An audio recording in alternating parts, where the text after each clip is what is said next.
In the heart of the scorching Arabian Peninsula, more than 1,400 years ago, a revolution began. Not through war or conquest, but through words. The revelation of a divine message to a man named Muhammad in the quiet caves of Mecca would spark a fire that reshaped the world. Prophet Muhammad, peace be upon him, preached unity, compassion, and submission to one God, Allah. His teachings united the scattered, often warring tribes of Arabia. Within a few short decades, Islam evolved from a small group of believers into a mighty civilization, and it didn't stop there. Fueled by faith and driven by curiosity, Muslim armies and missionaries carried Islam across continents. From the golden sands of Morocco to the lush valleys of India, the Islamic world expanded faster than almost any empire in history. But this wasn't just an age of swords and conquest. It was an age of intellect, innovation, and illumination. Under the Umayyads and later the Abbasids, the Islamic world became the torchbearer of knowledge in a darkening world. Baghdad, the crown jewel of the Abbasid Caliphate, became home to the House of Wisdom. Here, scholars from every faith and background gathered to study, translate, and preserve the knowledge of ancient civilizations, from Greece, Persia, India, and beyond. Mathematicians like Al-Khwarizmi laid the foundations for algebra. Astronomers mapped the stars with such accuracy that European navigators would later rely on their charts. Doctors like Ibn Sina wrote medical encyclopedias that were studied in Europe for centuries.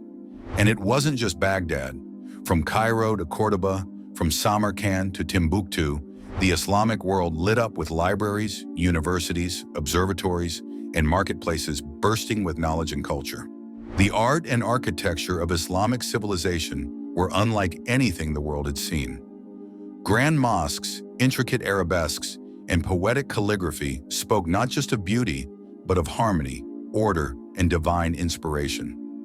In Al-Andalus, Islamic Spain, cities like Cordoba and Granada became beacons of tolerance and intellect. Muslims, Christians, and Jews lived, studied, and worked side by side, producing a cultural symphony unmatched in medieval Europe. Commerce was another lifeblood of Islamic civilization. Muslim merchants didn't just trade goods, they traded ideas.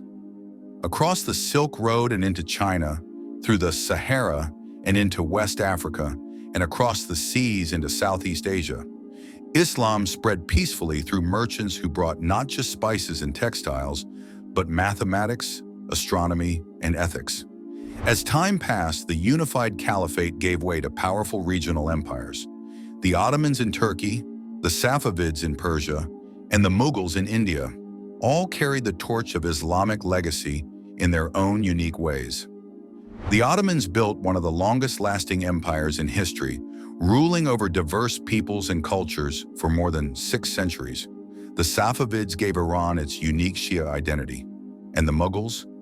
They left us wonders like the Taj Mahal, one of the most iconic symbols of love and architectural beauty. The impact of these civilizations wasn't limited to their borders. The Renaissance in Europe owes much to the Islamic world.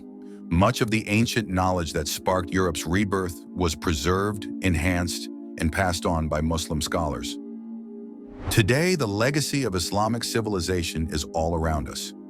In the numbers we use, in the medicines we take, in the architecture that surrounds us, and in the principles of law, ethics, and tolerance that continue to shape societies.